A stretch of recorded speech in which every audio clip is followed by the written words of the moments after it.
waaw lu ñu naan bëre bu keek mbaam la ñëpp xamoon nañ ne Newcastle bëre rek la amoon ci match bi mais day sukk jébbalu na ci kanamu kan ko ki def c'est Barcelone grâce à qui le joueur bi nga xam ne il était négligé foofu ci Angleterre muy Marcus Rashford hop dinaa ñëw ci moom mais nag gardien de BFC Barcelone Juan Garcia non Barça am ngeen seen pioche Barça noo gañ ngeen jackpot boo xam ne nii noo TCG mën na lem ay bagage am noo xooli leneen quoi lii maa ngi doo comprendre tax Barça doon rey seen bopp ci kooki di Juan Garcia fexe la tout ba teer dem mais en tout cas un match bien maîtrisé par l'FC Barcelone mais nag bu ñu entamé match bi mooy que Newcastle gis nañ ne tey dafa bëggoon déjouer kooki di FC Barcelone xaas mu indil ko pressing haut teg pressing Barça xañ ko footballam mu ngi noonu ne mais nag Barça li problème bi muy ci côté pressing haut beeg bloc bas bi ñaar yooyu foo ko fa woo mën na doon musiba naaru laay sew mën nga cee génn nag da ngay ñëw sa indi pressing haut ñoom ñu indil la pièce hors-jeu bi nga hors-jeu say action yëpp nga yàq ko nga indi bloc bas taxaw di ko xaar nga may ko confiance di subir te Barça bu amee confiance sa kaw non ils vont marquer beaucoup de buts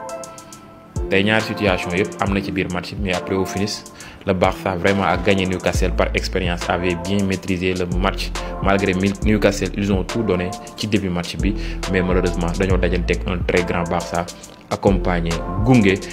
guidé par kooku di Marcus Rashford. Les Magpies ils ont été dangereux ci début match bi gis nañ ne ils ont raté aussi beaucoup d'occasions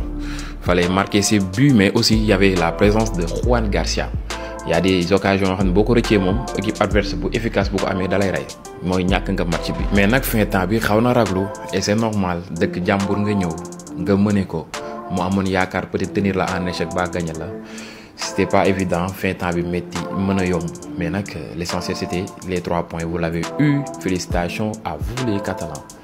jaa ngeen jëf. Très sérieux, très professionnel, haut caractère, avec un mental très fort, le Barça s'impose 2-1 face à Newcastle. Gagne un très bon match, un très grand match. Mais Barça, quelle équipe? Barça, ils ont de l'expérience. Barça, instant bii dañoo am maîtrise. Si ngeen Barça ni maîtriser Newcastle parce que c'est pas évident, c'est pas facile dem Angleterre dem fekk ci benn équipe bu mel ni Newcastle biir stade am boo ko gagné yombul. parce que boo xoolee début match bi c'était compliqué Newcastle may ñu dara Barça di dal seen kaw di leen teg pressing mais Barça ils sont restés calmes. voilà comme ni ma wax rek très sérieux très professionnel téye bal bi organiser jeu bi premier mi-temps naxante ak ñoom ba deuxième mi-temps Marcus Rashford sort de sa boîte voilà tête premier but 1-0 deuxième but mais quel but le deuxième but quel bombasso.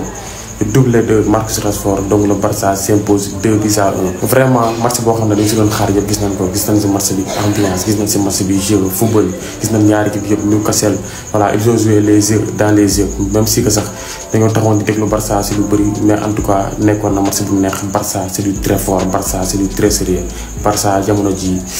macha allah. dëgg yi laa xamul lan lay wax waa koñ ba lan nga wax waa koñ ba taxal leen ma gën leen sañse duma leen ay du may métti. Salam la famille, j'espère que vous allez bien, ça fait du bien.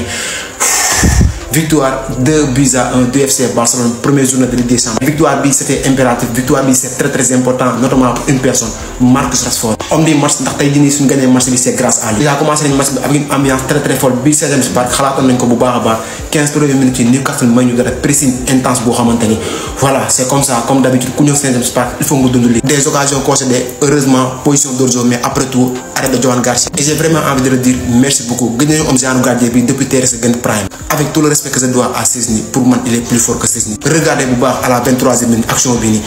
ni à 99% c'est but ndax kenn xalaatul ni ki nga xamante ni mooy Barça dana rater action bi. Et regardez bien le résultat arrêt du gardien. Arrêt de Juan Garcia pour sauver le FC Barcelone. Et franchement parlant, au premier période c'était très compliqué. Mais heureusement au milieu de terrain il y avait Pedri et Frenkie de Jong, meilleur paire de milieu de terrain au monde sans débat. Rashford en première période da nga doon sentir carrément que ni confiance moo ko manqué woon et man je savais que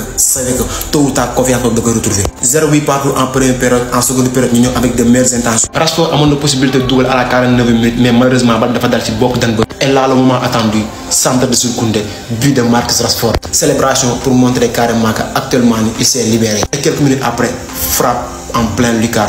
Frappe de Marcus Rashford, deuxième but du FC Barcelone et but bi nii ça illustre carrément que Marcus Rashford est en confiance. Franchement un match très abouti, un match très satisfaisant. Dinaa ñëw ci performance individuelle des joueurs mais le plus important c'était la victoire 2-1 bii 5e part. Une forte pensée à Pau Cubarsí bi nga xamante dafa génn deuxième mi-temps su ma juumee dafa blessé zone. Salam Basine Foot, j'espère que ci jàmm bu baax a baax ñu ñëw débrief Newcastle FC Barcelone un très bon match. Newcastle mën naa def indi stylam ñëw première minute de lay pressing boo xoolee FC Barcelone ils ont eu du mal mais ñoom petit à petit FC Barcelone chaque jour dama koy wax ils ont du mal dugg ci li nga xam ne moom mooy seen match surtout première minute te foofu noonu buñ ci jëlee bii rek problème leen indi mais amul problème cette saison dañoo am benn gardien boo xam ne il est rassurant supporter FC Barcelone chaque jour mën na leen FC Barcelone dafa war a wuti gardien boo xam ne si yenn match yi da leen arrangé bu bëri gis ngeen arrêt bi mu génnee si Gordon daf na ko 2 3 ba 4 fois parce que c'est un gardien qui est tellement bon 25 millions kese la ko FC Barcelone jëndee je pense que rëccu wuñ ko il a été là te mën naa wax que ni 11 FC Barcelone bi rek awma ko may tegg ne kii il a fait un mauvais match même si am na ñoo xam ne nekkutoon ci match bi leen doon xaar ku ci mel ni Rafinha parce que à l'absence de Lamine Yamal moom moo war a jël ngandi responsabilité am parce que boo xoolee premier mi-temps FC Barcelone manqué na joueur boo xam ne mooy débloquer lii di situation su ma juumlee FC Barcelone 3 tirs cadres la am dugal ci ñaari but ils ont été efficaces en plus gérer li nga xam ne mooy tempo bi imposer tempo kii di Newcastle premier mi-temps dañoo ñëw premier 15 minutes accéléré pressing Gérard Martin pressing si Koundé pressing kii di Araujo Cubarsí mais à la fin Pedri ne leen nank Franck de Jong ñoom ñaar ci milieu bi ñu gérer ko boo xoolee deuxième bi ñuy def 15 minutes FC Barcelone imposer rythme am waroon nañ fa mën a dugal parce que lancer ak ki nga xam ne mooy Rashford aussi defoon fa loo xam ne waroon nañoo mën a dugal yaay bi mais finalement situation bi deuxième mi-temps la débloqué parce que maa ngi doon wax que ne Rashford FC Barcelone buy gagné match bi rek moom moo ko mën a gagné championnat boo xam ne ak équipe yoo xam ne taseentoog ñoom rythme bi muy joué ñoom xam na ko mais benn instant il est pas été juste li nga xam ne moom mooy action yi muy def moo tax loolu moo ko indi loolu lii di problème mais deuxième mi-temps il est venu il a claqué son doublé keroog match bi dafa def passe décisif tey mu am lii di ñaari but te ñaari but yu ngand mbëkk beneen bi mooy jàll sama ginnaaw sax beneen bi aussi un banger kenn xamul fu bal bi jógee 78 km/h ñu natt li nga xam ne moom mooy bal bi il a été exceptionnel Koundé aussi taille patron parce que Koundé gis ngeen premier match mu toog ci baa bi ñëpp di wax léegi mais est-ce que dafa amoon problème physique il était pas encore prêt boo xoolee depuis lors top performance la lay defal Pedri moom je pense que jarul ñuy wax ci moom Franck de Jong aussi top performance Rafinha war na gën a yéegal niveau am parce que bu fi Lamine Yamal nekkul moom moo war a jël équipe bi en main en tout cas daal très bon match de FC Barcelone Araujo aussi maa ko dàq critiquer may tey damay tàccu quoi parce que koo yàgg xas aussi bu defee lu baax da nga koy wax Christensen aussi bi mu duggee def na match